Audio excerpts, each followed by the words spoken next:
At BillBirdKiaPanamaCity.com. We'll treat you like family and give you the peace of mind you can trust. Your local community dealer is Bill Bird Kia. Do you want to eat like a local? The Local 115 is now open. Local drinks, local sports, and local food. Delicious oysters, crab cakes, steamed seafood, gumbos, salads, paninis, wings, wine, and cold beer. Nothing fried. That's right. No fried foods at Local 115. Amazing local food with an exciting local sports and mural theme. Eat like a local at the Local 115. 115 Harrison Avenue, downtown Panama City. WGSX Lynn Haven, WVLQ Port St. John. Powered by Panama City Toyota, ESPN Northwest Florida. Broadcasting from the CBC Construction Studios. Get ready. Let's play the game. Sports Talk Radio will never be the same. I just don't think that anybody's going to succeed in that system. It's a bad organization. It's just a bad organization. The Afternoon Underdogs. Onion pickles, onions pickles. Live and local Look, it's impressive. on ESPN. Northwest Florida. What is going on, Northwest Florida? You are now in the doghouse riding along with the Afternoon Underdogs. I'm David Hayes, along with Caveman Rick and the Bone Crusher, live and local from the CBC Construction Studios. You can go to cbcconstruction.com, fill out an application as they are looking for a few good men or women. Yeah, exactly. We cannot be misogynistic here on the Afternoon Underdogs. We're in Maybe seasons. I've heard that, you got these kids nowadays, wanting to identify all this different stuff. I saw something on Facebook where people want to identify as seasons now. I'm like, get out of here. Well, okay, so if you had to identify as a season, I mean, we might as well dip our feet into the nonsense. If you had to identify as a season, what season would it be and why? Baseball season. Baseball season. You can catch the Braves right here on ESPN Northwest Florida. First pitch tonight at 5:40 between the Braves and the Pirates. For me, probably my favorite time of year. I like the fall. I like Halloween. Yeah. I like, football time when hockey starts, a good time of the year. So if I had to, that'd probably be, me. The only bad part about football season and fall season, well, two bad parts. One, that time of the year just goes by way too fast. Yeah. Secondly, and I would say maybe to an extent more importantly, here in Panama City, it's still daggum hot, man. It doesn't start cooling off until January. Okay. Well, I mean, it's still okay. You get a few October, snaps. November, it gets cool. It's cool. November, it starts to get cool, man. October, come on. In October, it's still cool. 2 years ago on Halloween, it was chilly. It was cold that night.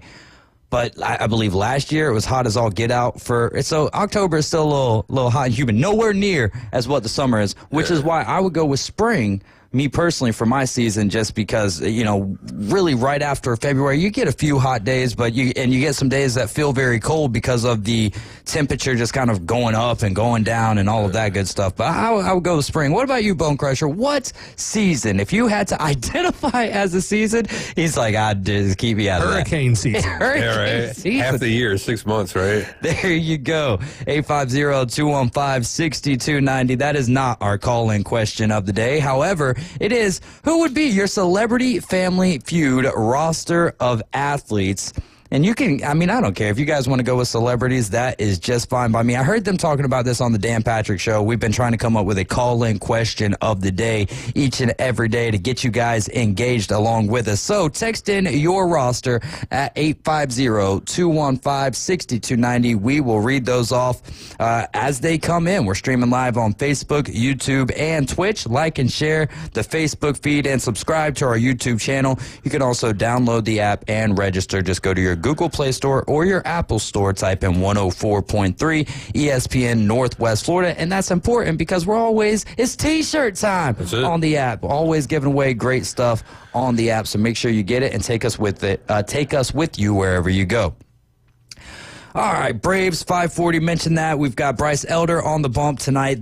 He's 2-1 with the ERA of 5.06, going up against Bailey Falter, the lefty, who is 1-3, and his ERA is 5.06. We'll get to a Braves update here at 4:40. Coming up next, we're gonna have Chris Gollin. He was talking NASCAR with us on Monday, and I reached out to him after the show and asked him, what other sports you're into, and he said baseball. So I'm gonna give him a shot. shot and see how he does talking some baseball here with the Afternoon Underdogs. Chris Gollin, sports writer, will join us at 4:20. Then Morgan will be in with us for hour number 2. Again, at 4:40, we're diving into trivia, Braves, and what other headlines we may have missed. Then at 5 o'clock, I've got a little overrated, underrated segment for us. And then at 5:20, depending on what Morgan wants to talk about, we'll talk about some things with her. We've got a little Texas A&M rivalry news. And then I've got some take it or leave it questions dealing with the multitude of sports, all 4 different ones. Caveman Rick, how are you doing today, bud? Doing great, man. Glad to be here again. 3rd time this week. Can't get enough of this place. 3rd time is the charm. Well, Bozeman, Bronson Sweat resigned earlier this year. They've made the move to hire Kevin Pettis. He was the head coach at a few different high schools. The latest was Childs over there in Tallahassee.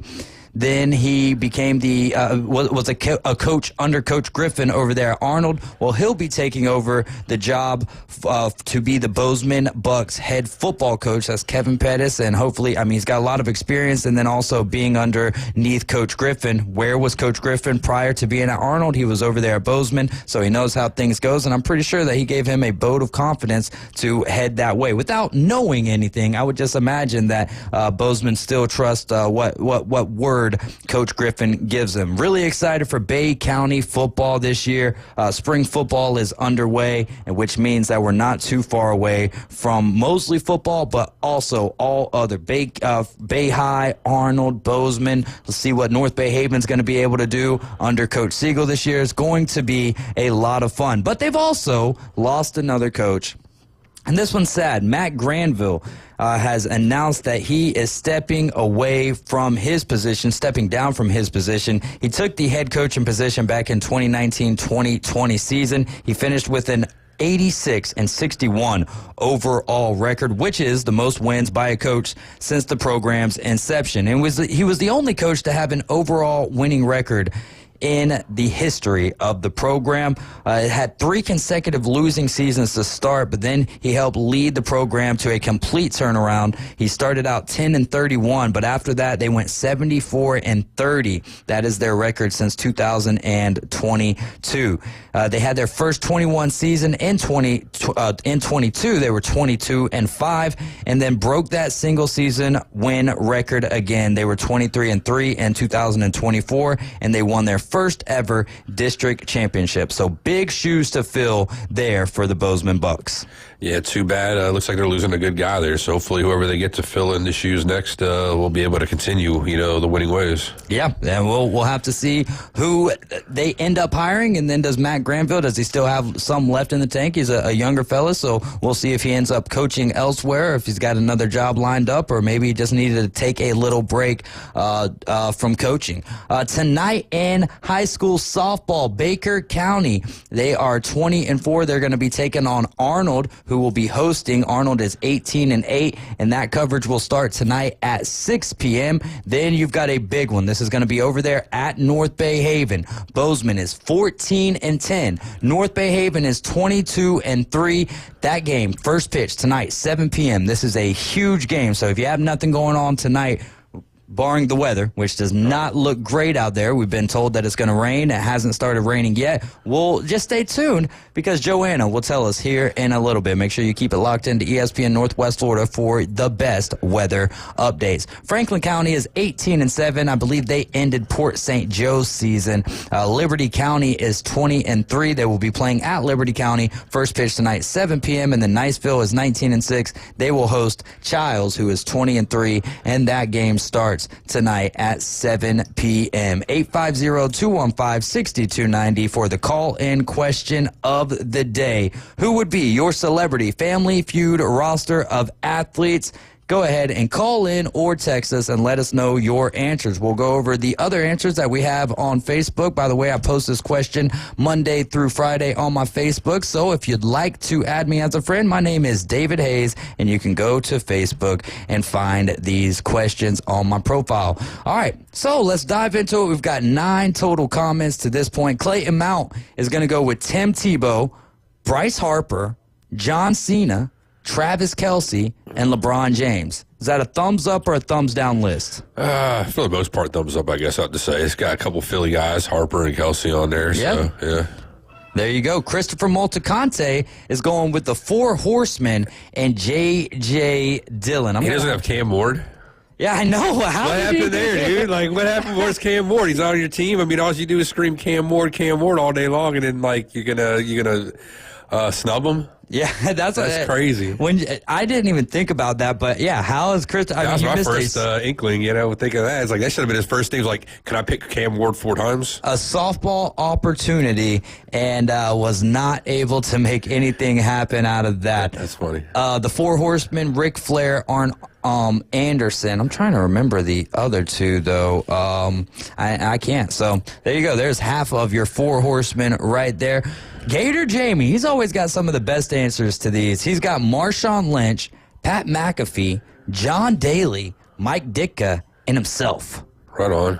I mean, a thumbs up or thumbs down to that list? I think that's all right. Yeah, it's like good mix. I mean, Marshawn Lynch and Pat McAfee and John Daly, and then Mike Dick is going to be kind of your more serious guy to an extent, but you may not get a lot of answers right, but you're going to have a fun time doing it. Morgan, she's going to go with Jameis Winston, George Pickens, CeeDee Lamb, Saquon Barkley, and Kiki Hernandez. And I don't know where Kiki Hernandez came out of left field, almost probably literally there. Yeah. But Kiki, from what I've heard from people within the Dodgers organization, one of the greatest Dodgers, not necessarily on the field, but he's a great player and he's come up in clutch moments. But he is great with the fans and just interactions in general. Kiki Hernandez is, from what I've heard, a great fellow. Then you got Jameis Winston. How can you go wrong having Jameis Winston? 850-215-6290. Call-in question of the day. Who should be your celebrity family, or who would be your celebrity family feud roster? You could do celebrities or athletes. I'll read any of them off. Jack Patterson. He's going to go with Dan Marino, Dalvin Cook, Jameis Winston, The Rock, Dwayne Johnson, and Ric Flair. Thumbs up or thumbs down? Well, first we got to go back to Morgan's. Thumbs up or thumbs down to Jameis Winston, George Pickens, CeeDee Lamb, Saquon Barkley, and Kiki Hernandez? I don't know. For the most part, I don't like that one. I mean, it's got Saquon on there, but this is a whole mix and having him too many Cowboys for you, huh? Yeah, well, that's part of the reason why I'm kind of like, yeah. And then Pickens, like, if he didn't just get traded, like, in the last couple of days, would he be on the list? Probably not, and she is a Cowboys fan, so we got to give her a little bit of leeway for that. And even though, because it is Cowboys fans, you don't have to go with, like, current. I mean, like, you could go Michael Irvin, you could go, Evan Jimmy Smith, Johnson would be a good one, Troy Aikman. Well, Jimmy Johnson, didn't he just croak? Wait, did he? No, he just retired. That's what it was. Yeah, just retired off the Fox. I was like, wait, I don't remember. We have lost a lot. I knew, like, he stopped, like, doing something. I didn't want to misspeak, but yeah, I think it's just like, he quit doing Fox. This like was his last year, so he won't be on Fox no more. He is 81 years old though, getting up there. Boston Tim, he's going to be taking Bill Walton for his photographic memory. I like that pick. He's not alive anymore, though. Yeah, okay, it doesn't matter. We're playing Heavenly Family Feud. Ivan Drago. Heck yeah. Or actually, Ivan is how it's said in the movie. Ivan Drago. Yeah. Dolph Lundgren is his name. Dolph Possibly the smartest person in Hollywood, he says. Maybe. Coach Carter, just to have Samuel L. Jackson on his squad. And Mr. 3000, Stan Ross, Bernie Mac, just for the laughs. LSU Jeff says, are we trying to win or just be entertaining? If I'm trying to win, he's going with Jeremy Lin, Grant Hill, Andrew Luck, and Roger Federer. I guess he's leaving space there for himself. And then entertain Charles Barkley, Jamar Chase, Steve Spurrier, and John Daly. Thumbs up or thumbs down to that list, and then we'll go back to Boston Tim's. The first list, yeah. I think that the second list, no. Okay, so Boston Tim. Oh, wait. For the trying to win, you say? Yeah, and then the second list, Charles Barkley, Jamar Chase, Steve Spurrier, John Daly. I don't know. There's some characters there, and I'm fine. I think sometimes when you're entertaining, you're winning just in that. Nick Baldwin's got Ryan Sandberg, Mark Grace, Jerry Rice, and Steve Young. Thumbs up or thumbs down down to that. That was pretty good. I like that one. That's all right. All right, there you go. Well, what is your list looking like? Do you have it ready? Or I got a couple. Mine? I'm still thinking about it. I got a couple on my list. All right. Well, while you're doing that, mine is purely for entertainment. Maybe we would get a couple of them right, but that's the whole point of Family Feud, right? Is to be entertaining. So I'm gonna go with one of the more underrated entertaining fellas, not currently playing right now. In fact, I've got two people who are currently playing. The rest of them are former athletes. One of them, Eli Manning. I've loved his dry humor has really started to. I've started to catch on to it a little bit. I love the rivalry that he has with Peyton. I'm not having Peyton on the squad, but and then not Kenny Powers. Who is it? Chad. When he goes to Penn State. Who is it that is it Chad Powers? No, I think he was being like. Yeah, but there was a name for it. I thought it was the same guy. Something. I think it was Chad something. Chad Powers. Yeah, that's what it was. Chad Powers. So I'll go with Eli Manning for my Family Feud roster. Then I'm going to go with Tyreek Hill. Why? Well, we're talking about Family Feud. Tyreek Hill has a huge family, right? He's got a whole bunch of kids, and he's going to be fast as lightning when it comes to getting that buzzer.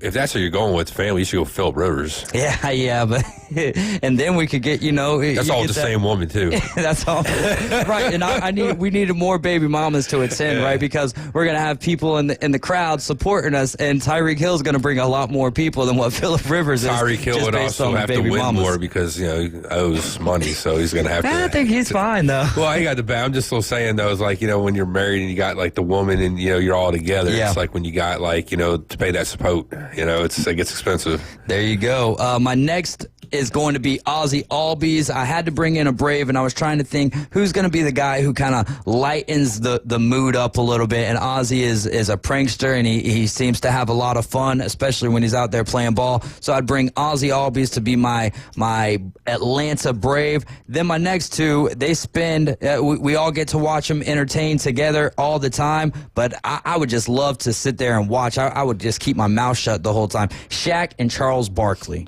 Shaq and Charles Barkley, that would be my roster for Celebrity Family Feud, especially if we're just doing athletes. All right, well, you got yours ready, or you want to keep it? All right, well, we'll get to yours at another segment throughout the afternoon. You mentioned the trade for George Pickens headed to the Cowboys. I believe the Steelers are getting, what'd they get back, a third and a seventh rounder? No, third and a sixth. And then the Cowboys get George Pickens and a 7. What do you think of that trade? You said we haven't brought it up in the previous 2 episodes. I don't know if excited is the right word, but you wanted to talk about it. Yeah. So I just kind of curious as to what everybody was saying about it.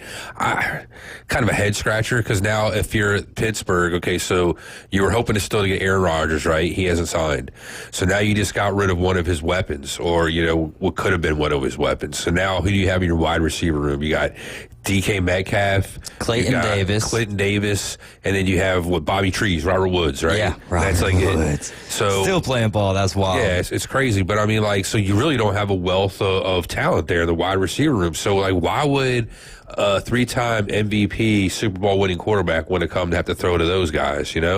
So if anything, you kind of just hurt yourself, I think, in your chances of getting an Aaron Rodgers now, unless he really wants to play this coming season and he has no other suitors and has no other options, then maybe he goes to you. But like I was saying, I think earlier in the week, it's advantageous for him, I think, to hold out and wait.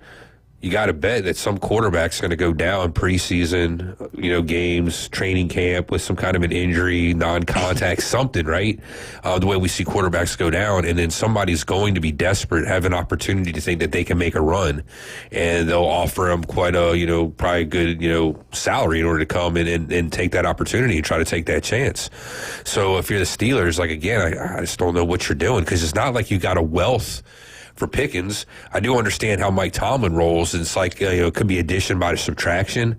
Like if you don't fit the bill here, your attitude, your work ethic, what have you, isn't what he's looking for. I mean, we've seen him move off of guys like Antonio Brown and stuff before in the past. So, who's to say, if something's not right there attitude-wise or, personality-wise, he'll definitely move off you. But, yeah, to me, it's just again, like a head-scratching move. I can see why Dallas does it. it.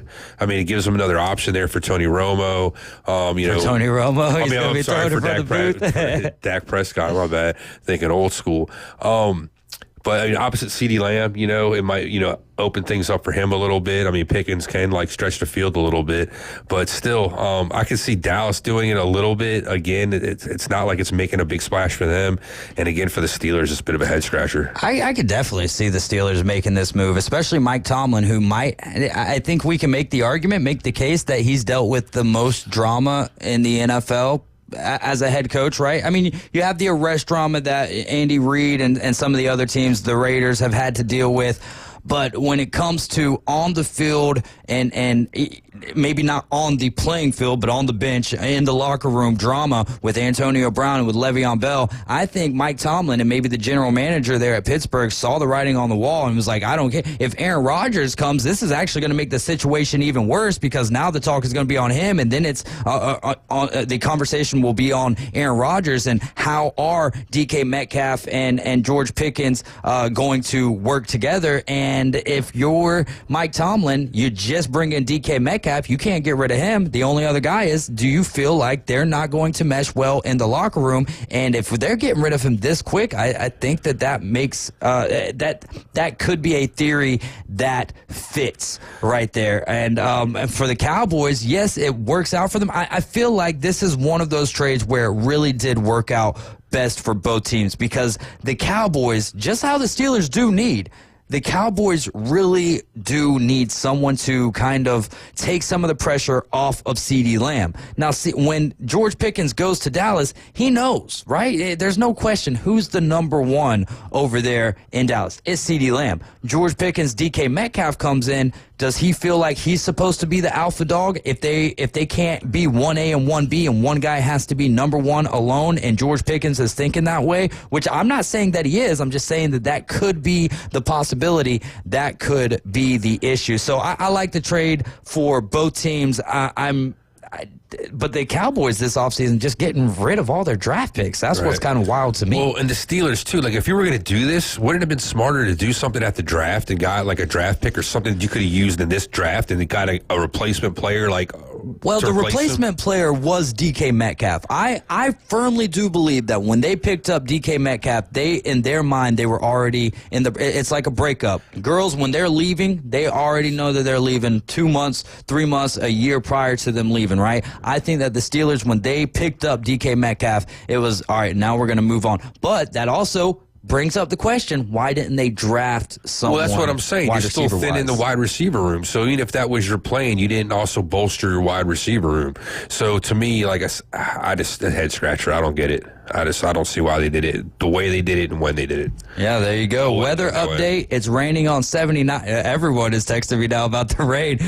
So it's raining in Lynn Haven. It's raining on 79. It sounds like it's raining right outside here. We've got some more Celebrity Family Feud rosters to read off when we get back. And we'll also be talking some baseball with Chris Gollin, the sports writer. You're riding with the Afternoon Underdogs. This is ESPN Northwest Florida. We'll be right back.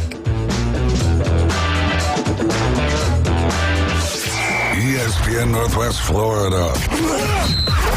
Colin Cowherd.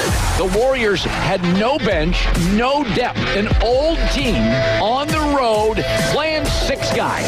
Because they tried to play Jonathan Kuminga twice, and you can see Steve Kerr's frustration. It doesn't work. He's like the kid at the playground none of the kids will play with.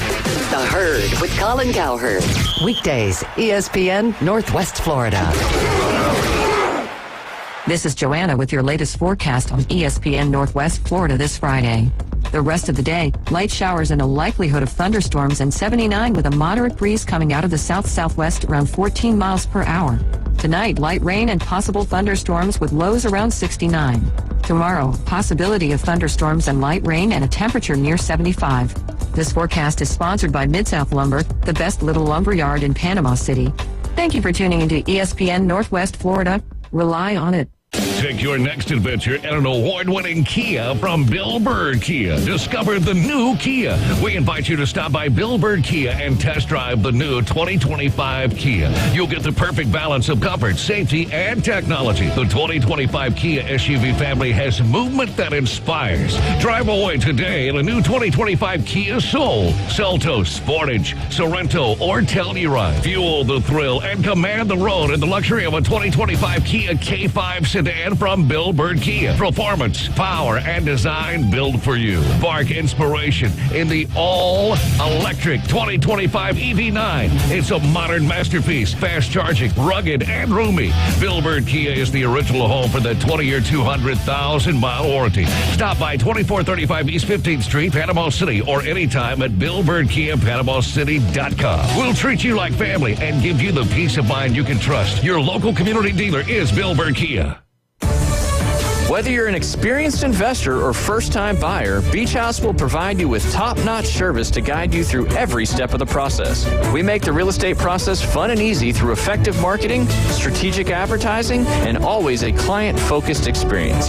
From single-family homes to full-scale developments, Beach House Sales Development has you covered. Check them out at beachhousesalesfl.com or give them a call at 850-919-3500. 2025 Atlanta Braves, it's time to dial in and start the battle back, which means every game means a little more. Swung on, lifted towards center field. That might get down. Diving catch and caught by Michael Harris. Tonight, it's a quick trip to PNC Park in Pittsburgh as Ozzie Albies and the Braves square off against the Pittsburgh Pirates. Braves traveling to Pittsburgh to take on the Pirates. First pitch, 5:40. Your home for the Braves on the Gulf Coast. ESPN Northwest Florida. Broadcasting from the CBC Construction Studios. You think you've been on your grind? The 11-year-old cashier at the Gin Gin puts in more hours than you. Do any of you people do any actual work? Just saying. We might need to work on your sales pitch. Less work and more play. All right, show's over. Everybody back to work. Now back to the Afternoon Underdogs. ESPN Northwest Florida. We are safe and sound inside of the CBC Construction Studios. The rain is not falling inside of the studio, but it is heavy outside of the studio. Make sure you keep it locked in here to ESPN Northwest Florida for your weather updates. As Daniel says, it's raining up there off of 79, and Mike says it's raining in Lynn Haven. We appreciate the updates.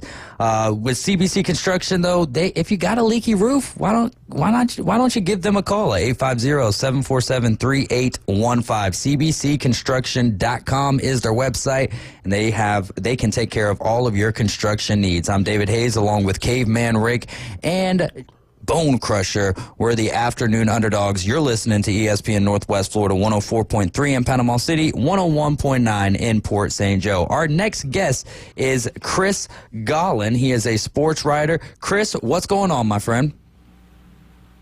Not too much. Just hanging out here in partially sunny Daytona Beach, Florida. How about you guys? Oh, we're doing well in heavily rainy Panama City, Florida right now. Just hoping that we remain here. Chris, who is your favorite baseball team, and how did you settle on them? We got to let the people know who it is that you root for. Well, I love to be a people pleaser, so as everyone will, I'm sure, love, I am a diehard New York Yankees fan.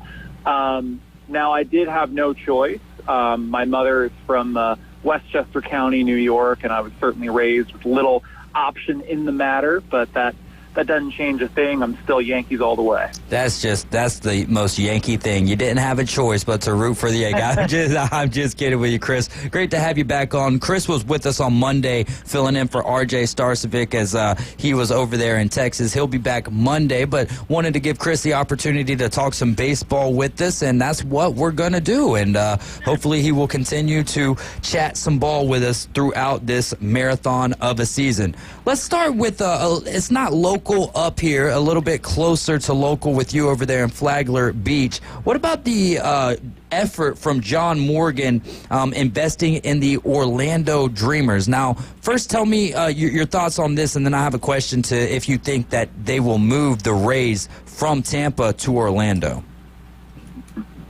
Yeah, well, that's certainly one way that we could end up getting a Major League Baseball team in Orlando. It's either going to be an expansion, more than likely, or a relocation of the Rays, with their stadium situation looking more and more uncertain. We already know that the Orlando Dreamers organization are planning on wanting to build a ballpark near the Aquatica theme park, so right in the kind of commercial heart of Orlando. And we know that they have Hall of Famer Barry Larkin with them as an MLB ambassador. And the team is claiming that this would bring 25,000 plus permanent jobs to the area and 40 million in economic impact to the county. So they're certainly making pitches everywhere where they need to. And now you have John Morgan, who's one of the most influential businessmen in Central Florida. He's throwing his support behind this too, and he's an investor. So I tend to think a Rays relocation might be the easiest way to get it done versus an expansion, which is a lot more of an undertaking in baseball. But I will say the Dreamers have been trying at this for a few years now. They've been working away at it. I don't know when or if it'll happen, but I certainly take the effort seriously, especially more so with someone like John Morgan backing it up. There you go. I personally do not want to see. Would you like to see the Rays go from Tampa to Orlando and become the Dreamers, or would you rather see them get their own franchise? Well, I'll tell you what, I'd love to have an MLB team a little closer to me. Yeah. The Rays are the closest team geographically to where I am, and Orlando cuts a lot of that drive down. So selfishly, I would love to see it. But, Tampa Bay is such a phenomenal sports city, and I'd really love, before we got to that point, I would love to see those fans have an opportunity with maybe a little bit better facility than Tropicana Field, and maybe one that's a little closer before we completely give up on them as a baseball city.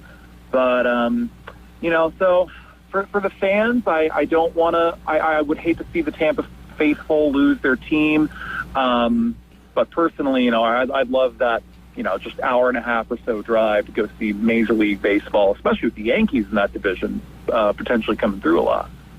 There you go. Well, for your rival, Rafael Devers, who earlier in the year, actually before the season started, once the Red Sox bring over Alex Bregman, he's like, I'm not going to be just a designated hitter. I'm only playing third base. Then Tristan Casas goes down, their first baseman, to season-ending injury. And now he comes out and tells the GM, go find a first baseman on the market. What do you make of that entire situation?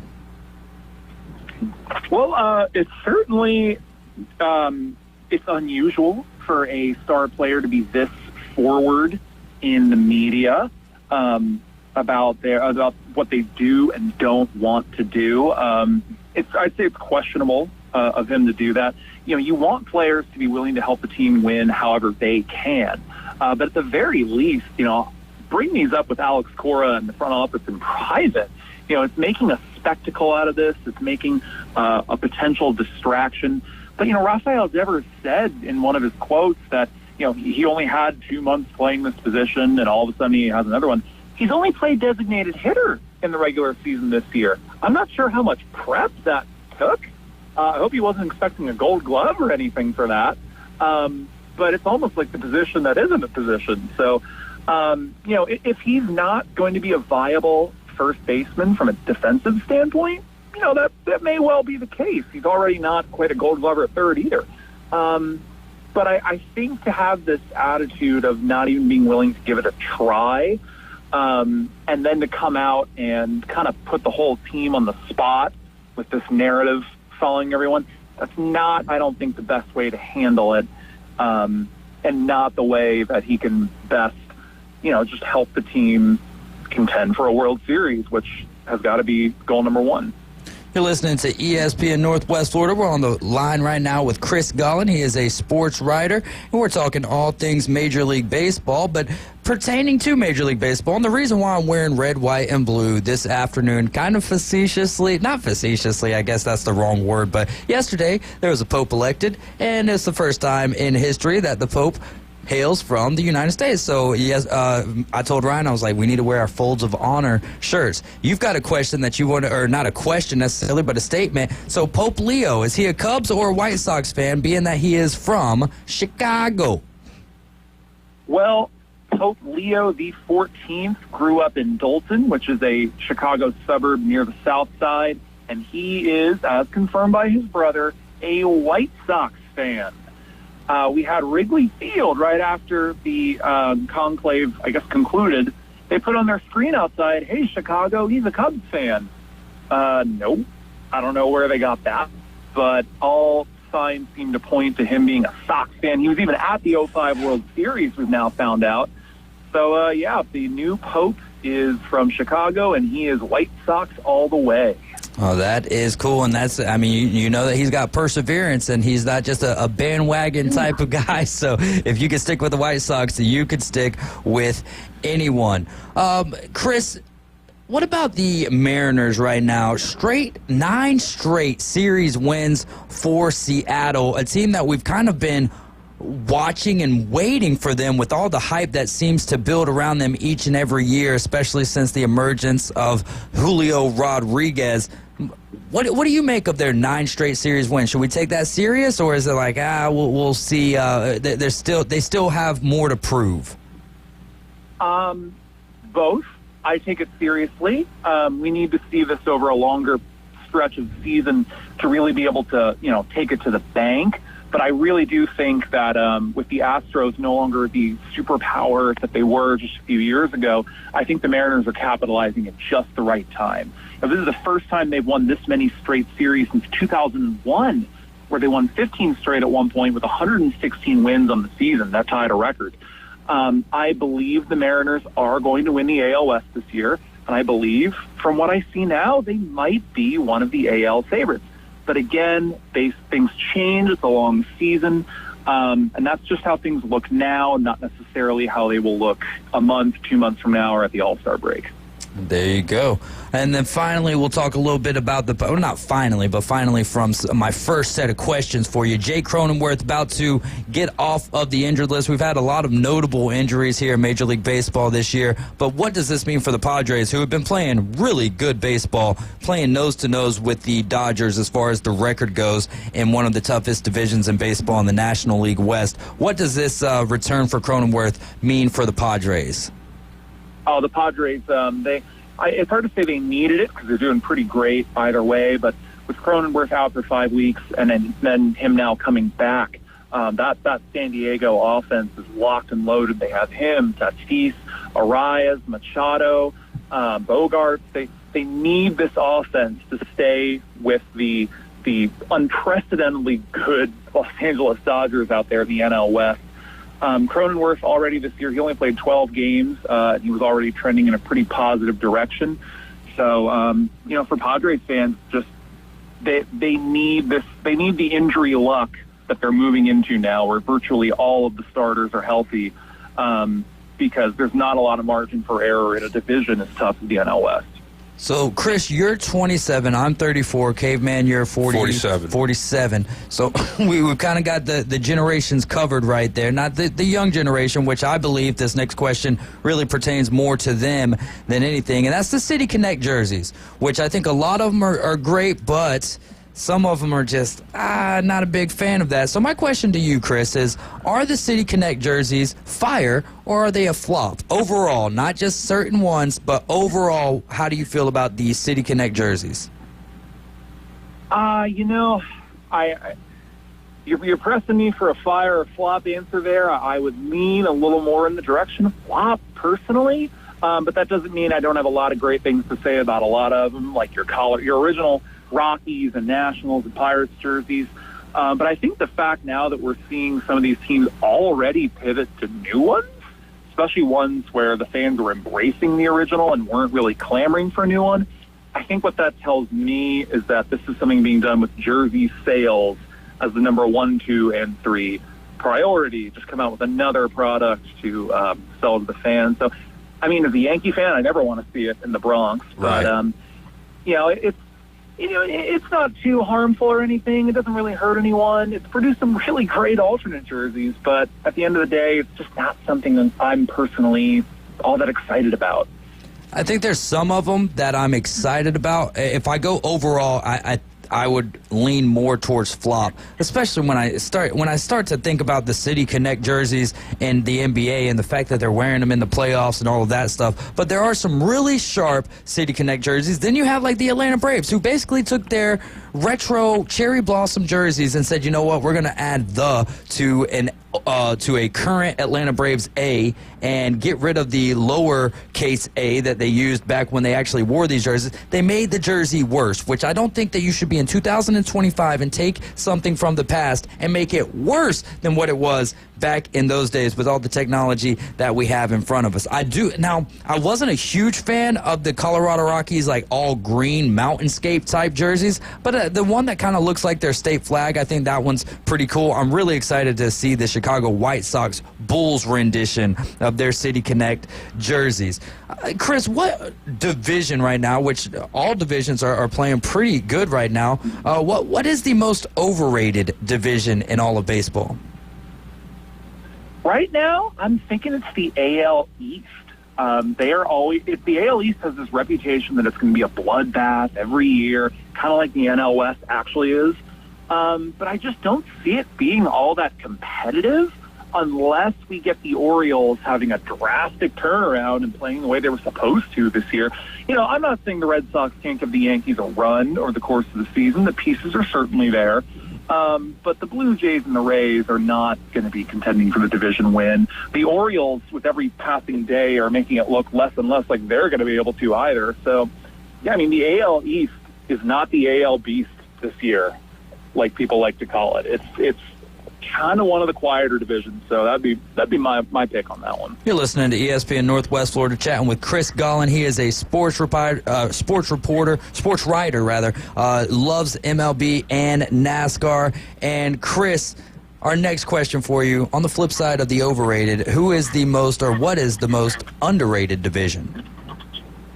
I don't know if people are properly appreciating how great the NL Central is this year. It's well known the Cubs are off to a really great start.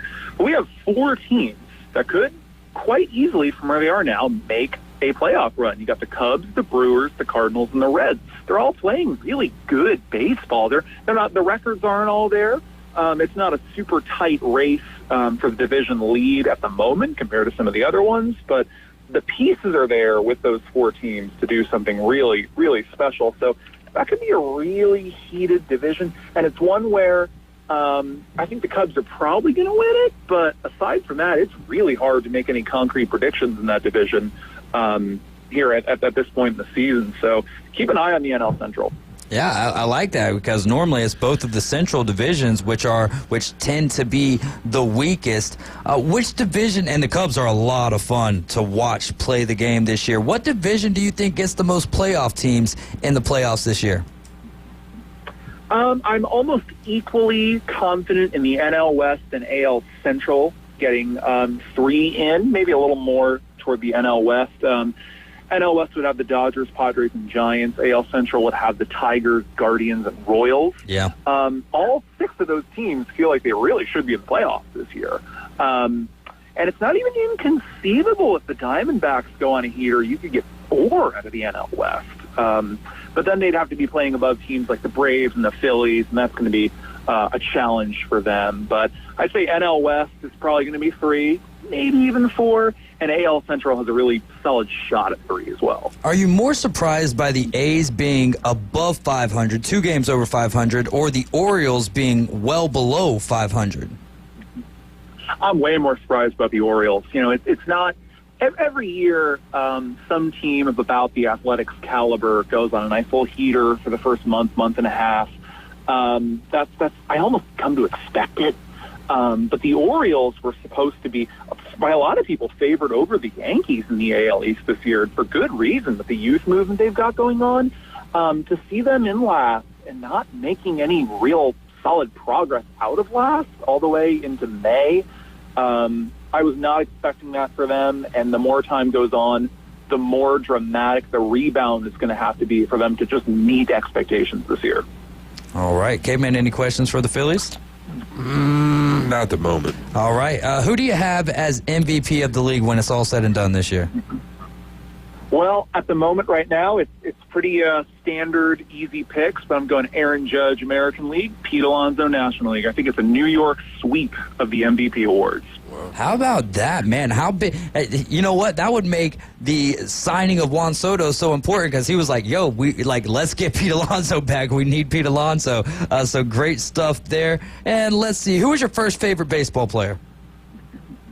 Growing up, it was, and this might get me. Anyone who hadn't been against me for liking the Yankees will be now.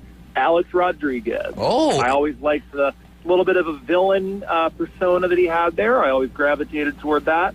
And, hot take. I know my family's listening. I don't want to make them angry, but come on, A-Rod is the better player than Jeter.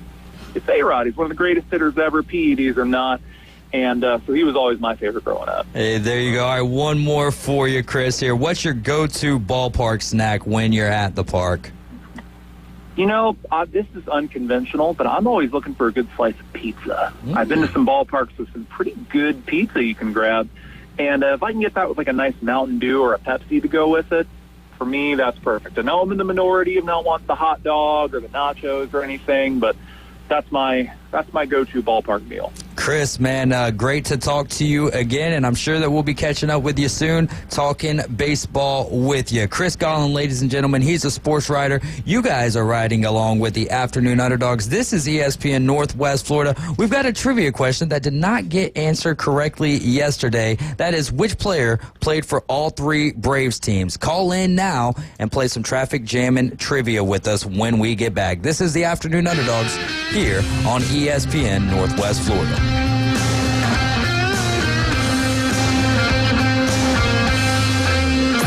It's the PCB Hobby Takeover with Todd. Mondays at 5:20 on ESPN Northwest Florida. That is a very high-end card and very rare. Todd talks about coins, trading cards, collectibles, and the amazing stories behind them. It was the first one that's ever come through my door. Plus, we'll be taking your calls and questions at 850-215-6290.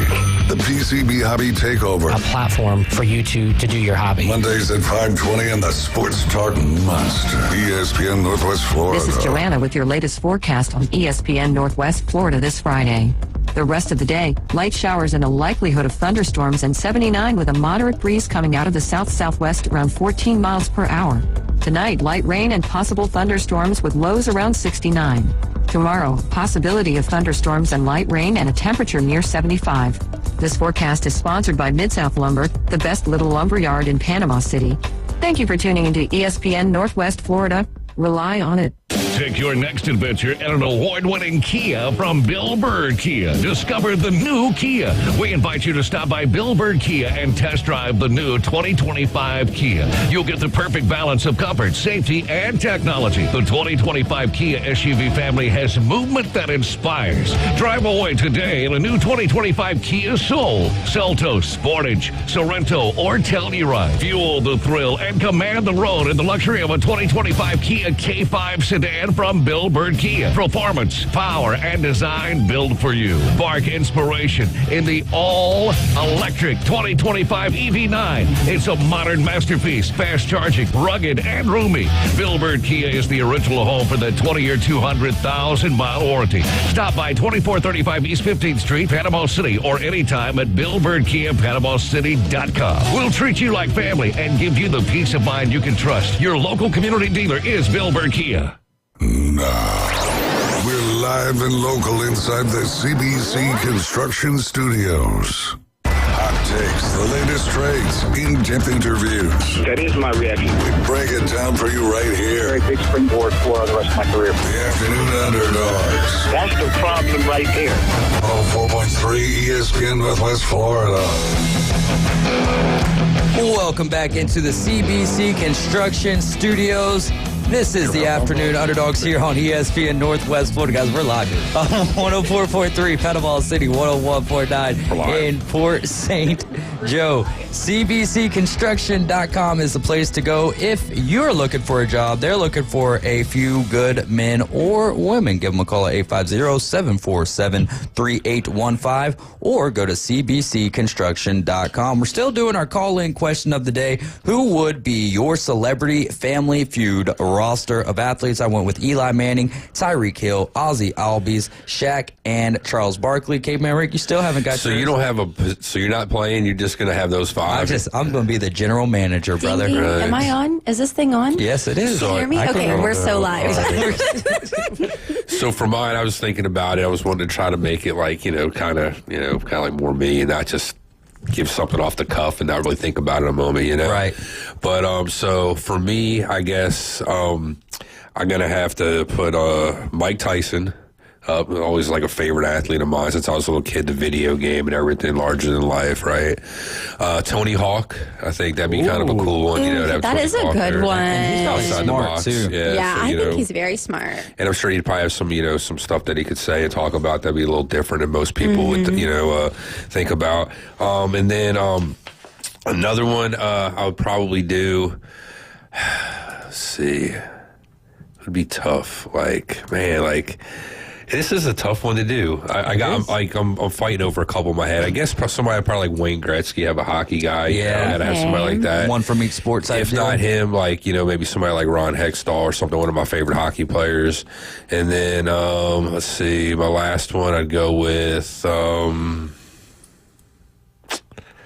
don't know, maybe like baseball, like somebody different, like a John Kruk. Yeah. That does, commentates games or does something like that. Knows or the history. Yeah, something like that. Yeah, probably somebody like that. I like This is that. the question you posted on Facebook today, right? Yeah. We read yours off, but you can read yours off. Oh, I mean, I didn't know you read them. I don't know. There's so many good ones. There's so many funny guys out there. Yeah, but go with the ones that you're 5. You're Jameis Winston. You're George Pickens. You had who else? Did you have? CeeDee Lamb, Saquon Barkley, and hang on, I have to pull it back up to remember the last one. Oh, Kike Hernandez. Yeah. So where did Kiki come from? So there was a clip of him the other night when he finally made his start. Yeah. And he had that really crazy walk. I would call it not a diva, but he was just showing out, as he was walking They're a over weird the bunch over there at the Dodgers. They crack me up though. But then I saw Talk another about kissing. But then I saw another video of him and his wife at a club, and they were just dancing and vibing. They were in their own little world, and I was like, that's probably a cool guy. In real life, that's probably a really funny, cool guy. So I know a girl, Allie Lacey, played softball with her at one of the Spider tournaments when they were in town, and she was the ball girl for the Dodgers. Ball girl for the Dodgers. She would sit on left field, right field line,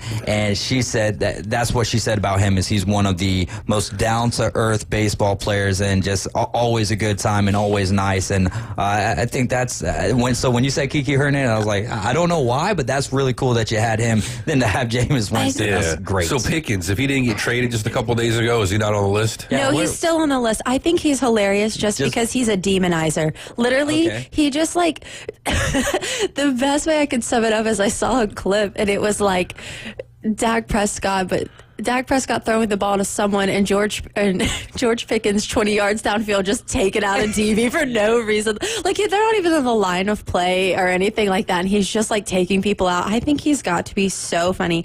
Honorable mention obviously has to be my 12th man, Hayden Schott. He is a hilarious guy.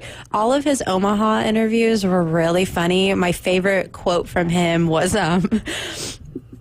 I just want to play baseball and hang out with my friends and eat food. I don't even know why else we're here. Yeah, they were there for 2 weeks, so I think he's really funny. And I saw someone mention Marshawn Lynch, and that was a great shout. His Skittles commercial, undefeated. Oh yeah, or he's just there so he doesn't get fined. Literally. Parker Sego says no Cooper DeJean for Mo's Family Feud roster. What? No exciting Cooper whites. DeJean, and I don't want anyone to look at him. That's my man. Oh.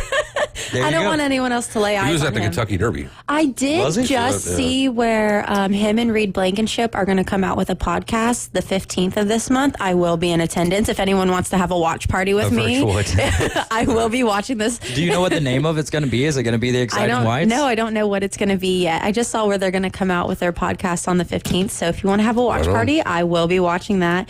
And then also they went to the Phillies stadium today and they pretended to be baseball players. Oh. I just watched that clip while I was sitting in the lobby waiting for y'all to come back from commercial, and it was actually really funny. I'll have to show it to you, Rick. Cool. It was so cute. Awesome. They're so likable. They're so likable. I love them. Why are they so funny? I don't know, but I kind of am excited about that podcast there coming from them. Chef Ross going to go with a Packers roster here. Bart Starr, Aaron Rodgers, Brett Favre, Reggie White, and Jordan Love. Thumbs up or thumbs down to that one? I'm going to say thumbs down because Reggie White's an Eagle. Oh, come on. Well, yeah, he's OG. He's OG Eagle. Yeah. He was the first big-time ever free agent. That's the reason why he went to Green Bay.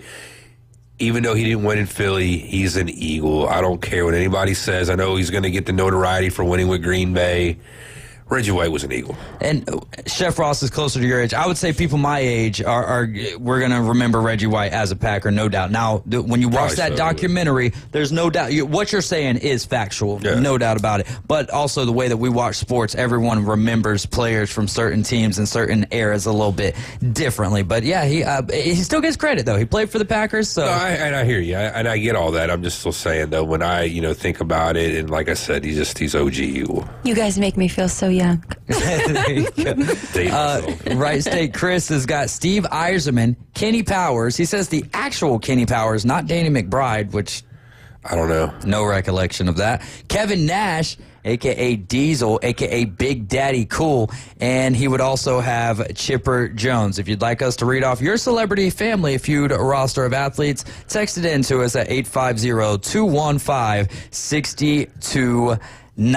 Also, our trivia question of the day for your chance to win some great stuff from us here at ESPN Northwest Florida. Which player played for all three Atlanta Braves teams? He played for the Milwaukee Braves, the Boston Braves, and the Atlanta Braves. Only one player. Which player played for all three Braves teams, Milwaukee, Boston, and Atlanta? For a 12-pack of Buffalo Rock, $25 to not the, but that boot store, and we'll throw in an ESPN Northwest Florida t-shirt with us. 850-215-6290. The Braves last night, what a game. I had a tough situation last night. I had a 5-bet parlay, right?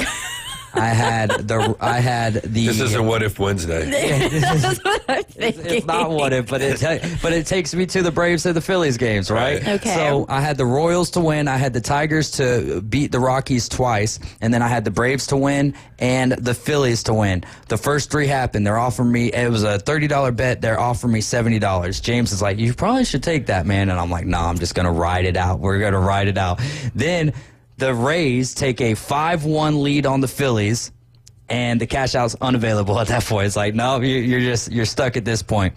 The Phillies battle back. They make it 5-4. I'm like, all right. They give me a cash out option of $24. The Braves are tied right now with the Reds. I need the Braves and the Phillies. It's 2-2 at this point. It's late in the game, 7th inning. The Phillies and the Rays are in the 9th inning. I'm like, I would rather lose $6 than $30, so I go ahead and pull the move to cash out. So I lose $6 on it. I'm like, whatever. I don't think that the Phillies are going to end up winning this game anyways, because it felt like the momentum was on the Rays side until the top of the 9th, where the Phillies tied up. My boys. Well, the Phillies tie it up. Then the Braves go down 4-2. So I'm like, all right, well, even if it's not the Phillies, the Braves are messing me up. So I made the right decision.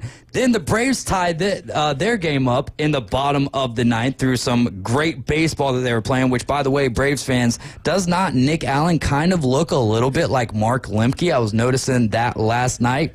And I think he also looks like a kid in like some Disney baseball movie or something like that. Air Bud or he would just be like typecast as like the right fielder or something like that. Yeah. So anyways, so the Braves tie it up. They go to extra innings, end up winning.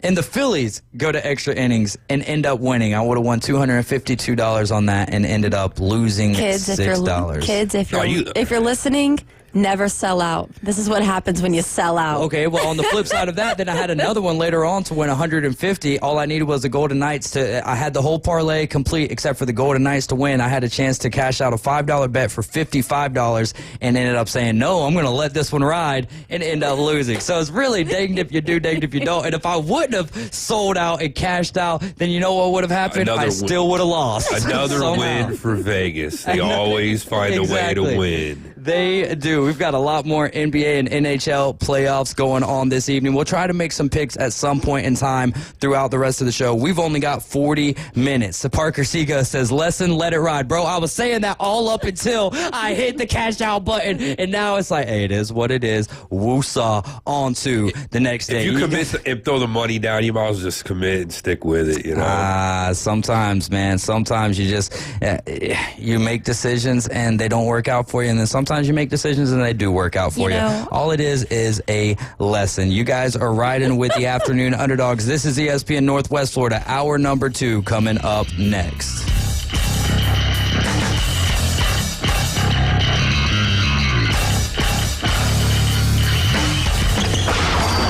ESPN Northwest Florida, the Paul Feinbaum Show.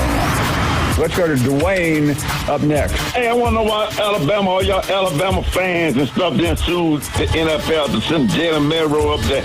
Everybody in the world knows Jalen Milroe wasn't no first-round pick. This is hard for some people to believe. You actually have to have grounds for a lawsuit. Paul Feinbaum, weeknights, 6 to 10 on ESPN Northwest Florida. This is Joanna with your latest forecast on ESPN Northwest Florida this Friday. The rest of the day, light showers and a likelihood of thunderstorms, and 79 with a moderate breeze coming out of the south-southwest around 14 miles per hour. Tonight, light rain and possible thunderstorms with lows around 69. Tomorrow, possibility of thunderstorms and light rain and a temperature near 75. This forecast is sponsored by Mid-South Lumber, the best little lumber yard in Panama City. Thank you for tuning into ESPN Northwest Florida. Rely on it. Now in stock at Tommy Autos. 2015 Jeep Grand Cherokee Altitude. Luxury at a value price. $13,995 or a 2017 Hyundai Santa Fe Sport with one owner. Sporty and affordable. $11,995 at Tommy Autos. Buy here, pay here, financing options available. Everyone is approved. Tommy Autos, 2209 West 15th Street, Panama City. Call 850-960-8664. For the latest deals and specials, follow Tommy Autos on Facebook at Tag Tax and Title. Here at Tracy's Fine Jewelry, we're here to help you celebrate life's precious moments. From engagements, Mother's Day and birthdays, to anniversaries, Father's Day, and graduation. Tracy's Fine Jewelry is every step perfect gift to celebrate any occasion.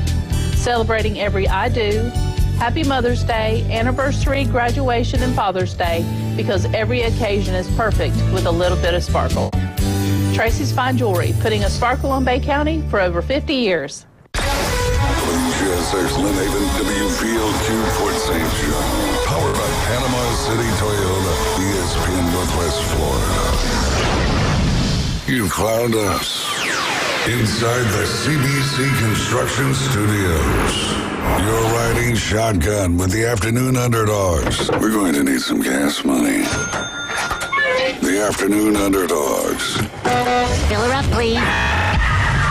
On 104.3 ESPN Northwest Florida. Welcome back to Riding with the Afternoon Underdogs. I'm David Hayes along with Caveman Rick, Morgan Hilliard, and the Bone Crusher. And we are your home for the Atlanta Braves right here in Braves Country, 104.3 ESPN Northwest Florida. First pitch for the Braves and the Pirates tonight at 5:40 after an incredible comeback win last night from the Bravos. Drake Baldwin getting it done for the Braves. But tonight it's going to be Bryce Elder going for Atlanta, and it'll be, oh man, I forget this guy's name, Bailey Falter, left-handed pitcher for the Pirates. He's 1-3. Both ERAs for both pitchers tonight at 5.06. So you'll say the over on the runs tonight. Baseball is very hard with the over and unders. I would say basketball is pretty hard too. I feel like football's the easiest when it comes to the over and unders. Not that any of it's easy. Yeah. Once you start thinking that stuff's easy, you might as well just start betting it's much high. Easier to gauge though how high that ceiling might be in football. I feel like 'cause baseball's such a back and forth game.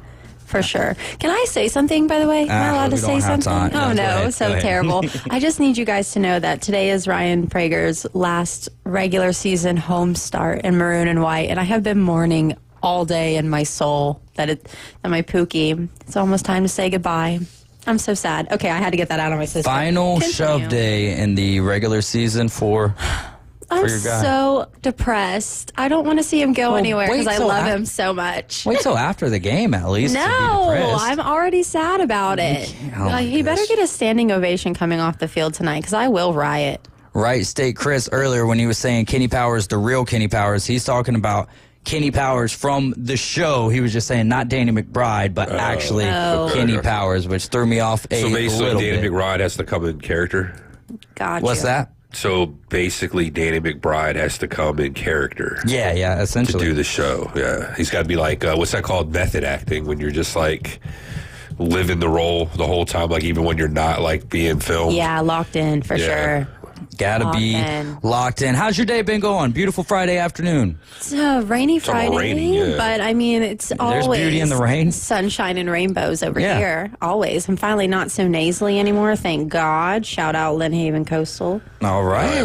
There you go. We are live and local from the CBC Construction Studios. Go to cbcconstruction.com if you're looking for a job, or give them a call at 850-747-3815. One of these days I'll get that memorized. Let's play a little overrated, underrated, and then we'll dive into. Do you have plenty of topics today? Or did you not come up with anything? I just showed up. You got the best of me. There we go then. All right, overrated or underrated? I got some NFL players, one basketball player. Let's start with that basketball player, Tyrese Halliburton, who, by his peers, 90 or 99 NBA athletes, according to The Athletic, said that Tyrese Halliburton was overrated. This man is 10 of 11 on game-winning or go-ahead or game-tying shots in the final 2 minutes of regulation this season. Caveman Rick, is Tyrese Halliburton over or underrated or just right? You could also do I'm just going right. to say, with all the I guess the attention he's getting lately, I might say overrated. He is playing well. I don't want to knock him. Yeah. But okay, so the Pacers going into this year, kind of like last year, okay? Where was the expectation level? I mean, you're a Pacer fan. Fifth or sixth seed. Like, I think like you probably might have a little bit more higher expectations than like your normal person that follows the NBA. No, but I more really lofty. don't think that there was going to be like a huge push for them. They expect them to make like a huge run. I think last year was a bit of an admiration, if you will. So because of that, like, they're playing kind of with house money, I guess. And because of that, you can play a little bit more free. You don't have all that pressure on you to win because the expectations, I don't think, are there. Like going up against the Cavaliers right now, right? They're up 2-0. Well, everybody probably thought the Cavaliers were just going to dominate them, right? So I'm sure the Pacers go into that series playing pretty free, If they lose the series, it's like, well, that's to be expected. But if they win the series, it's like, hey, man, you guys balled out. You guys just, beat like the best team in the East pretty much. So I think because of that, I would say like overrated, slightly overrated. All right. Parker says overrated, inflated because of his recent run.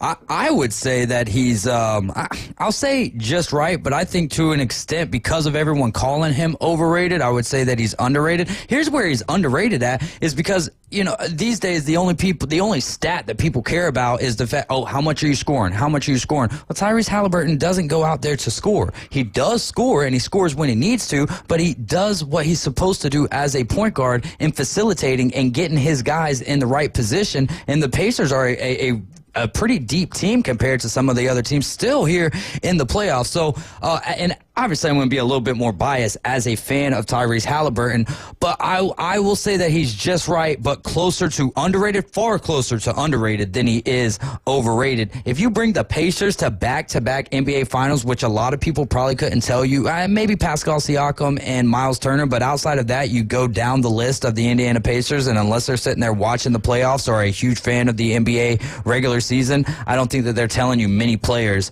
that come from the Indiana Pacers roster. That's why I have them a little bit closer to underrated, far closer to underrated than I do overrated. But I'll say just right. Do you got an opinion on this one? Don't ask me. I don't even know who that is. All right.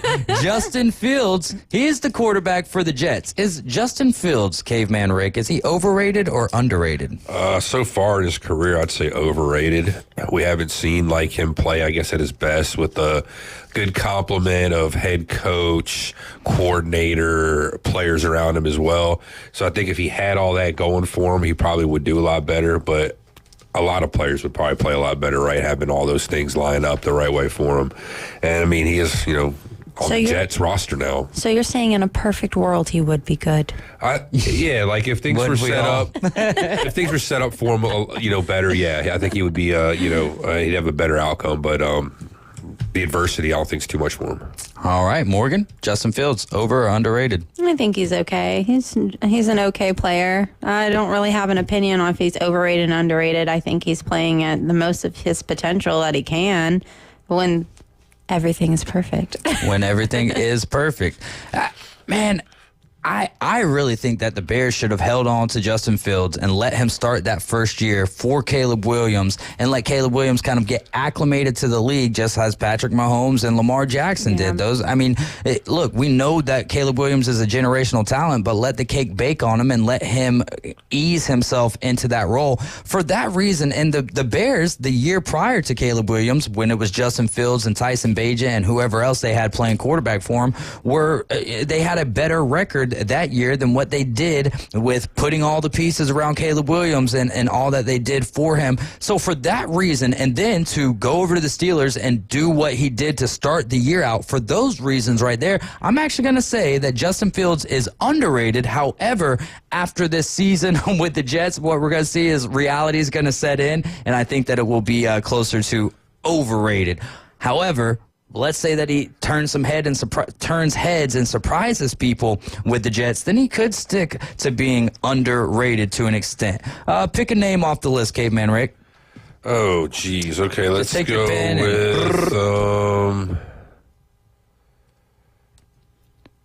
Christian McCaffrey. Christian McCaffrey. All right, Parker says overrated, but I think at certain parts he has met the hype. I agree with that 100%. Can't say completely overrated because he has proven he can compete. All right, so you wanted to go with Christian McCaffrey, overrated or underrated. I'm going to have to say for Christian McCaffrey, just right, because when healthy, perfect storm, right? Perfect world type stuff. When healthy, the guy is as legit as you can be. However, the injuries, getting a little bit older, have really set him back some. So I'm just going to say just right for Christian McCaffrey. Honestly, if he stays healthy, I think still as great as he is, he's kind of underrated because that guy's a game breaker, But because of the health concerns or whatever, I would say he's probably overrated now the last couple of seasons because everybody is expecting him to be out there, run for a lot of yards, touchdowns and such, and you're not getting that production because of the injuries. So right now I'm going to say he's overrated. I'd like to say he's a flip-flopper. I think he has seasons and has had previous seasons where he wasn't talked about enough, and then he has seasons where he is talked about way too much. He's really just a flip-flop to me. I mean, click-clack. Click-clack, flip-flop. Yeah, literally. No doubt. Let's go. How about Morgan? You pick one. I would love to hear everyone's thoughts on number 7. We've talked about number 12 before, but I was going to say number 7 as well. I'll let you go first, Dave. So number 7, CeeDee Lamb. Yeah, CeeDee Lamb, and then we'll do number 12 right after that, which is Mike Evans. CeeDee Lamb.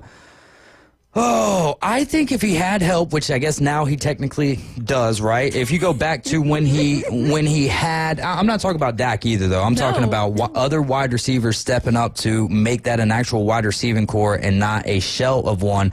When he has help, the guy is really good, but sometimes I think he thinks he's better than what he actually is, and I think that's problematic, but that's how all wide receivers look at the game, right? For CeeDee Lamb, I'm going to say he's got all the potential in the world, but because he's got a star on his helmet, I'm saying overrated for CeeDee Lamb. Yeah, that's the easy answer. I was just going to tell you, just because he's on the Cowboys, it's overrated, just because he's got the star on his helmet. Put him on a different franchise, different team, you probably get a different look at him. People are going to have different attitude. So, because of that, I want to say he's overrated. All right. Pretty easy. What about for you? I think he's very overrated. I think he really lets his ego and his mouth get in the way of what his ceiling actually is. And I think because of that, it keeps him held back. I think he's overrated. I agree. If he was anywhere else and he actually had a little bit of help, he probably wouldn't be the way he is. But he's just, I can't help but call him C-Diva. C-Diva? C-Diva. I think he's overrated, honestly. Just because you're a top performer on the Cowboys, I would love to see you go somewhere else and actually do something good as well. Like, if this is the performance you're going to give us, show me what you do on the Ravens. Show me what you do with the Eagles. When you have all of that star potential, everything works out in a perfect world around you. Yeah. Can you still perform to this caliber? Are you still going to run your mouth? I don't know, but I would like to see it. For Christian McCaffrey, Parker says underrated with the Panthers, now overrated with the 49ers. I like that stance. I do. Parker also says, I would say just right for CeeDee Lamb. He gets respect for what he does, but his attitude leans him towards overrated. I kind of echoed that, but I'll still stick with overrated just because the star on his helmet. And like you said, if he was on a team full of studs, where does he land there? Yes. If you're sitting there playing with A.J. Brown, Devontae Smith, and some of the other receivers, Dallas Goedert, right? If Jalen Hurts is throwing to you, are you catching that ball 10 out of 10 times? I really would like to know. 10 out of 10 times. That's what I'm saying. 9.9. I mean, that's literally what he's lining himself up. That's what his ego allows him to think. Right. So if Jalen Hurts is throwing you and Dak Prescott isn't, are you catching every single one of those red zone throws? I want to see that. Yeah. If that's your caliber and how high you rank yourself, show me. Show me. Get out there and prove it. I'd say he's like his namesake. I mean, CDs, man, back in the day, they were the bee's knees, right? They came out and they were badass. Now they're antiquated. Yeah. That was went from AP3 to everything's just on the daggum cloud for you.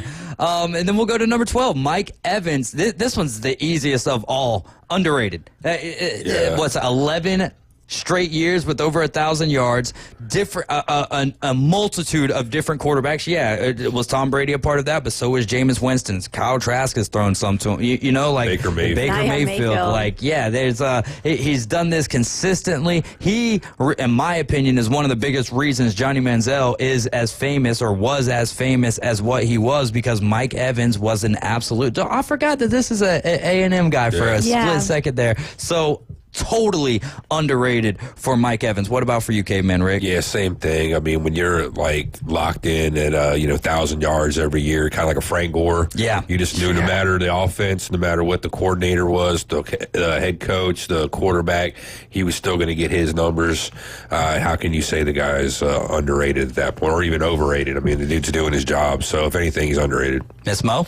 I think he's absolute perfection. I just wanted to see if you guys changed your discourse from last time we actually had this discussion whenever he was being talked about, when we talked about if he was going to be a Hall of Famer or not. Yeah. And I think, talk about a guy with adaptability, like Caveman Rick was saying, regardless of who the coordinator is, who's throwing to him, who's around him on the field, who's backing him up. The guy makes plays. Just Moneyball. He gets on base. Mike Evans is that guy. He is that guy, pal. Your volume. That was awesome.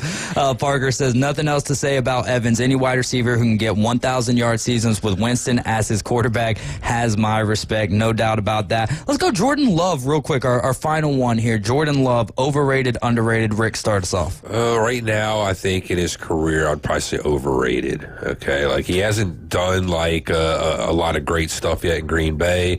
I think because of them coming, having the wealth of the quarterbacks like Aaron Rodgers and Brett Favre and whatnot, like people are looking for that, but I think he's going to be he's overrated because he's not there yet. There you go. That was overrated, underrated. Next, we're going to get into some statements that I got for you guys where you could choose if you'll take it or leave it. One of those being Caleb Williams. Will he lead the Chicago Bears to the playoffs? 850-215-6290. You're riding with the Afternoon Underdogs. You're tuned in to ESPN Northwest Florida.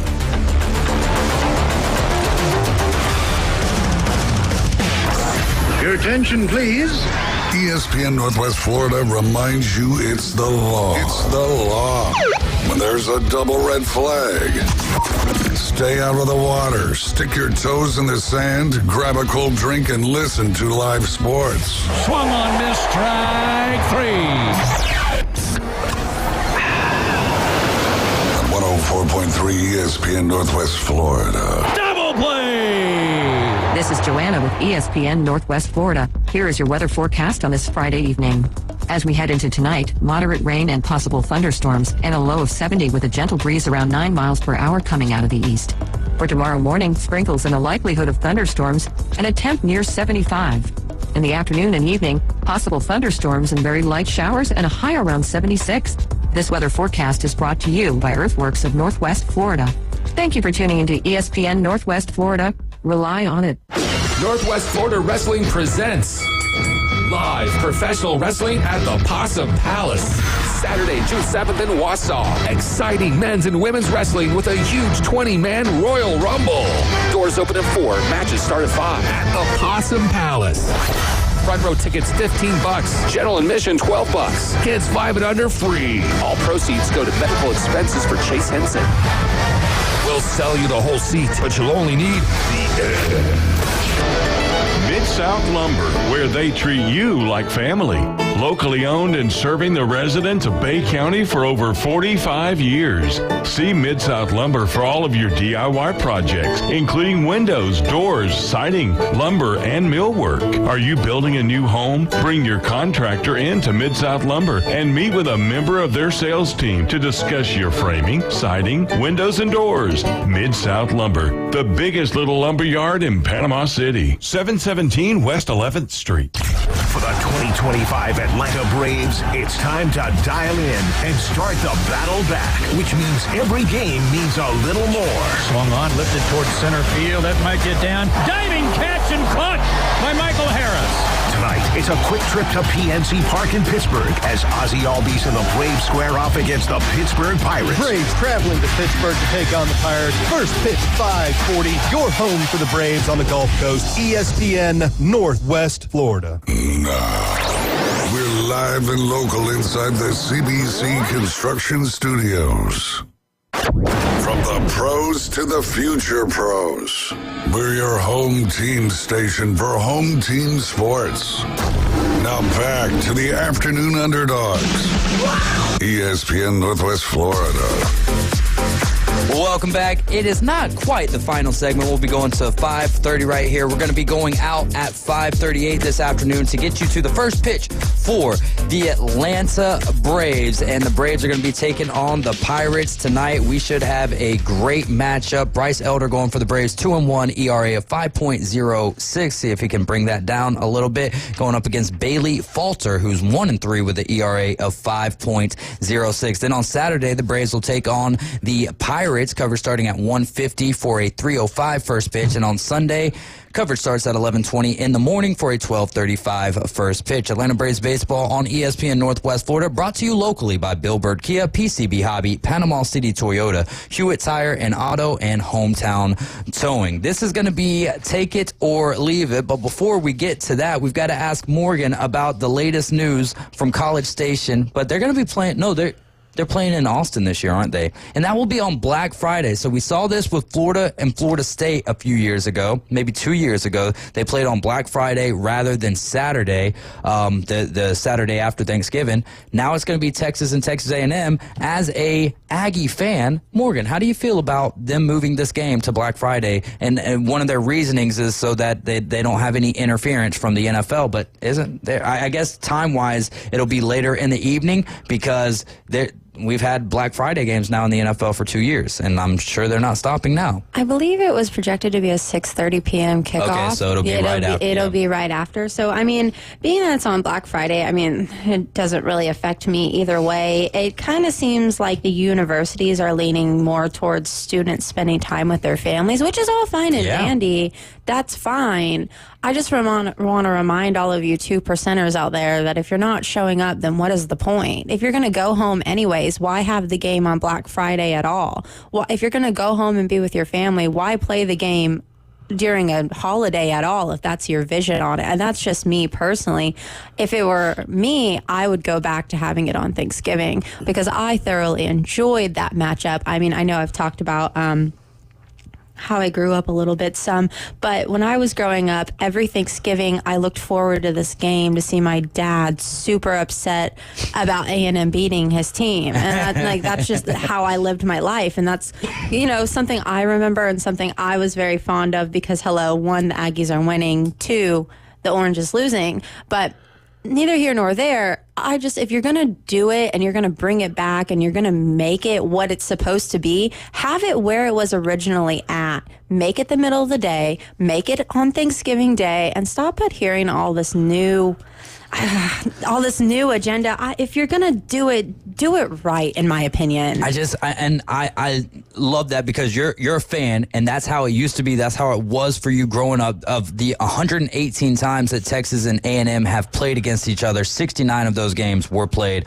on Thanksgiving. I get that, but if they're gonna sit there and talk about Black Friday and the reason they're wanting to go that direction is because they don't want any interference from the NFL, there's no way they're going back to Thanksgiving. Which now having 3 games on Thanksgiving, the NFL has totally locked that holiday up. And I'm sure it'll only be available for stream on Amazon Prime or Netflix. The Black Friday game, yes, the Black Friday game. But however, now I did hear that in 2020, the season coming up, 2025, 2026, that there's going to be a game on YouTube, not YouTube TV, actual YouTube this year. I don't know what game it'll end up being, but that's kind of interesting that they're going to, they've went to all of these pay to watch type, like, oh, you don't have Apple Pay? Well, guess what? You're going to have to pay for it. Don't have Amazon Prime? You're going to have to pay for it. Or you can go to ESPNPC.com, click on the TV logo and get Scorpion TV. Then you're going to get all of those games and you don't have to pay for extra subscriptions. But yes, that's weird that they've went to all, the Netflix, the I don't know if they've done Apple yet. Yeah, they've done Apple. Yeah. That was a playoff game, I think, or something that was on. Maybe so.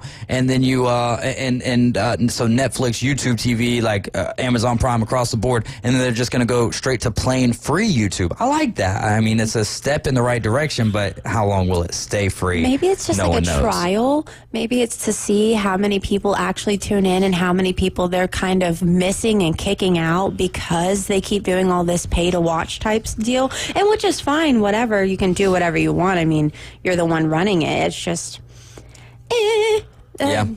Take it or leave it, I suppose. Hey, quick question, since we talked about this earlier in the week, too.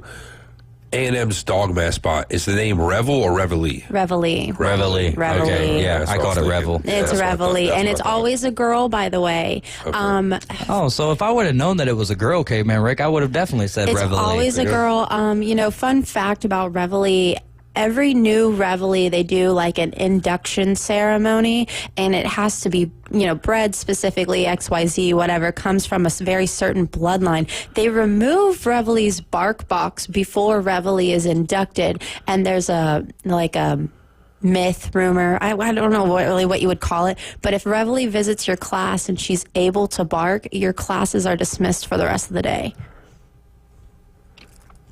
Okay. It's very strange. Yeah. So if the dog comes into your class and barks, it's never going to happen. Like, that's the part. Like, it's never going to happen. Oh, okay. Because they removed the bark, so the dog can't bark. Yeah. And like PETA has no issue with that. Guess. Yeah.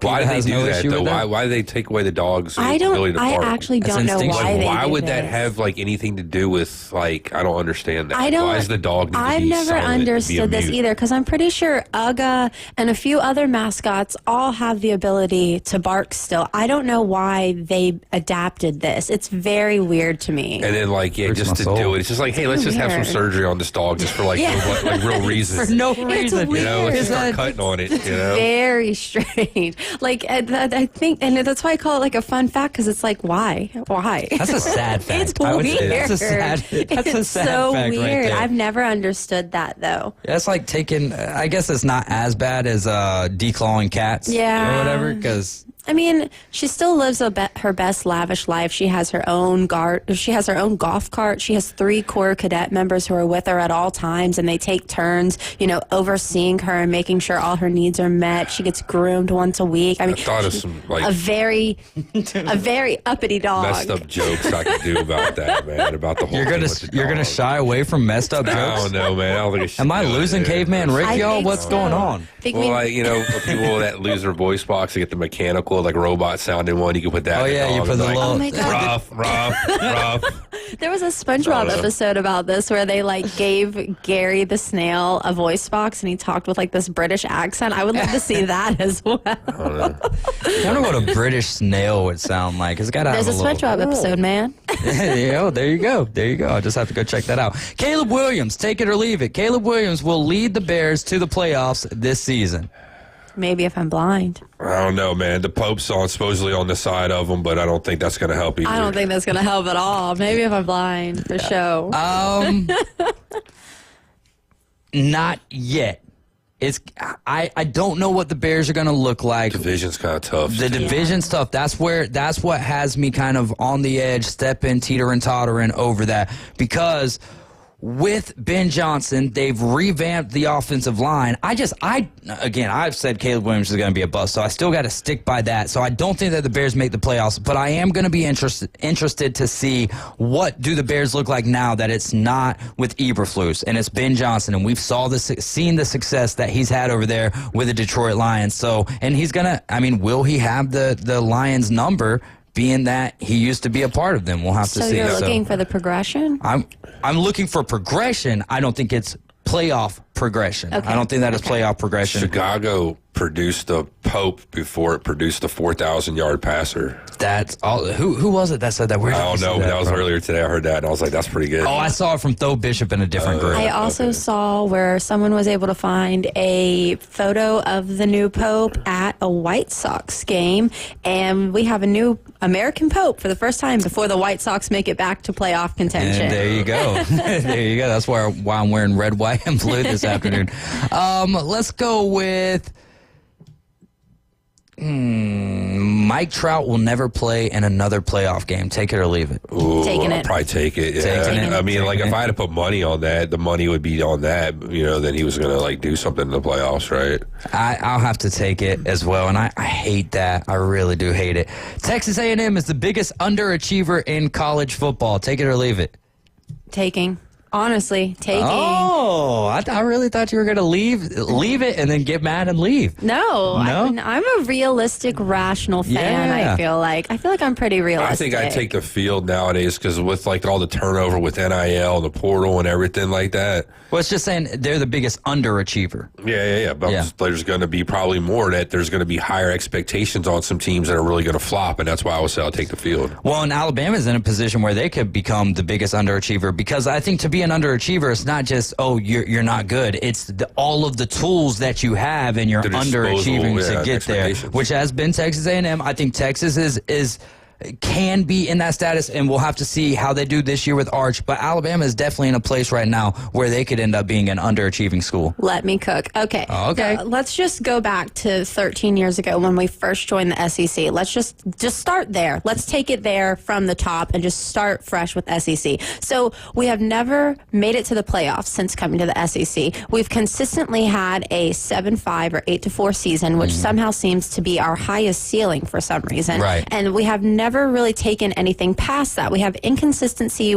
not only leave injuries out of it completely. We have inconsistency with players, and we have inconsistency with players silently quitting or not achieving enough when they actually get to their moment. And it just makes it very, very hard. We should have never lost to Auburn. We should have never lost to USC this past season. And so we're put in these moments where it's like, oh, this is a for sure win. And then we somehow sell out every single time. That's just the Aggie, AGGY way. And that's why I'm going to take it. All right. Well, I think we're all taking it right there. SEC fans, we don't got time for it. We'll come back and we'll finish up the rest of our show with this Take It or Leave It segment. You guys are riding with the Afternoon Underdogs. This is ESPN Northwest Florida. We'll be right back.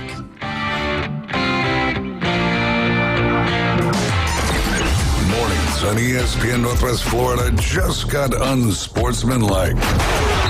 Frank Isola, Sirius XM NBA Radio, ESPN Around the Horn. I wake up every morning before I go on my show. I watch you guys. Let me just give you the breakdown. I agree with Smalls 72% of the time. Yes. I hate saying this, but I agree with Evan 80% of the time. Wow. Chris, he's at about 49%. Evan, Candy, and Michelle. Woo! Weekdays 5 to 7 on ESPN Northwest Florida.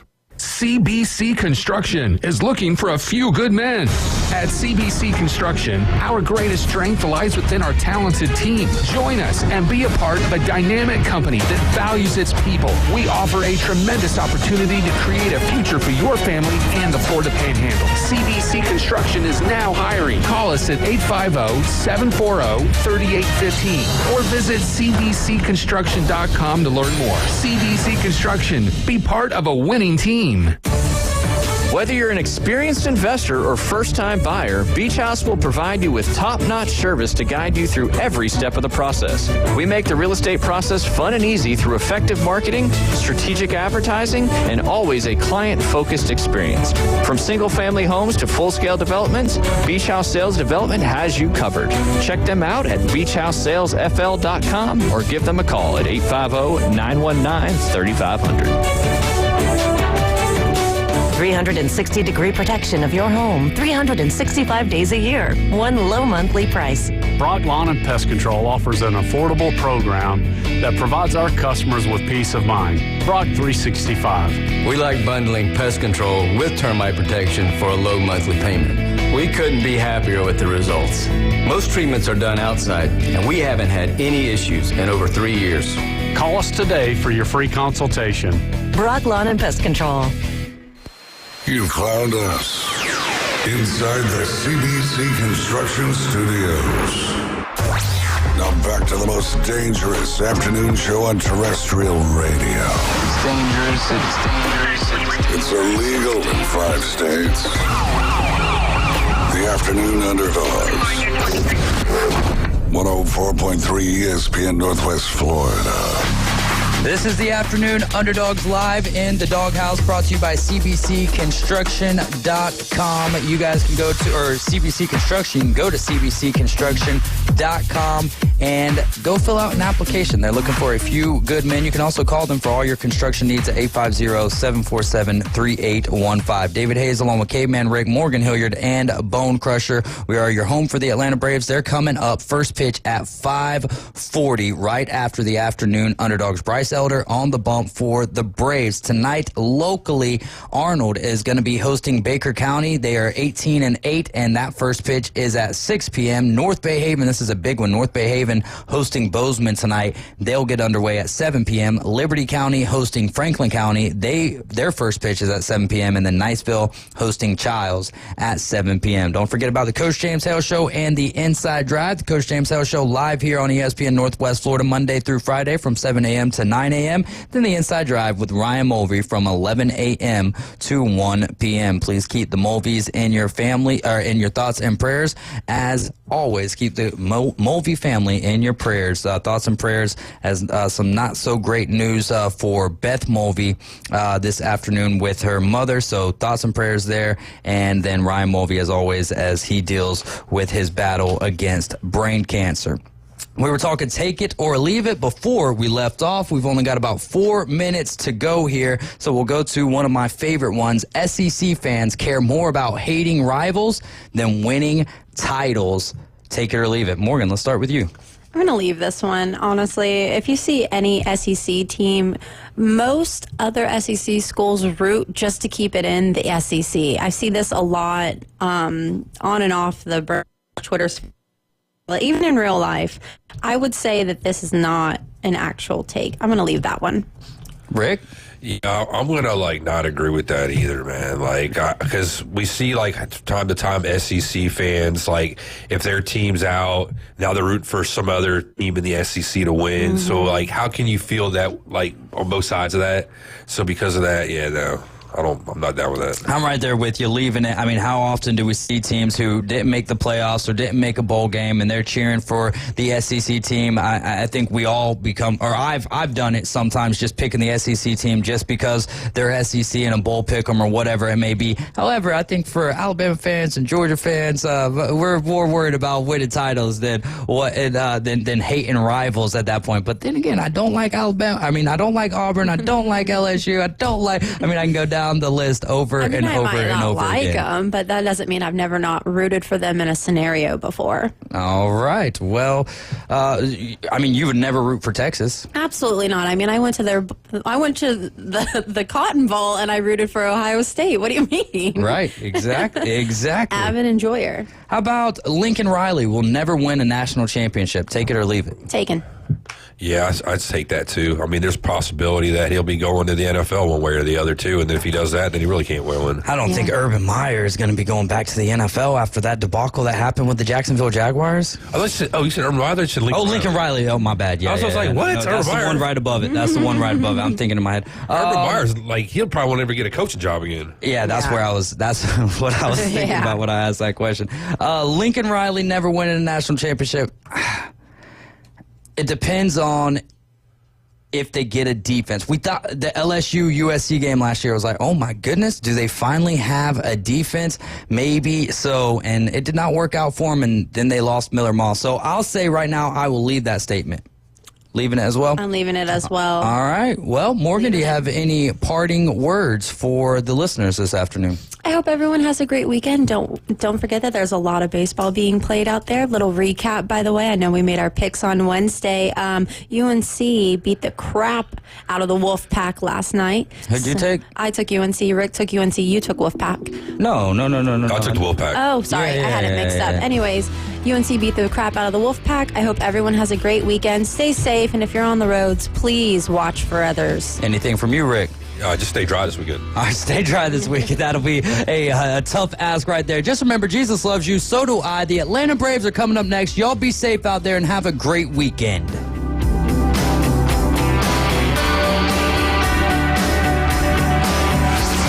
ESPN Northwest Florida. The Dan Patrick Show. A gift that keeps on giving is James Harden. And, when you look at the regular season, James Harden, I think 22 points, 8 assists. We like the Clippers. People thought, you got a healthy Kawhi Leonard. Okay, they can do some damage. And once again, James Harden in a Game 7 is a no-show. It's the Dan Patrick Show, weekday mornings from 9 till 11. ESPN Northwest Florida.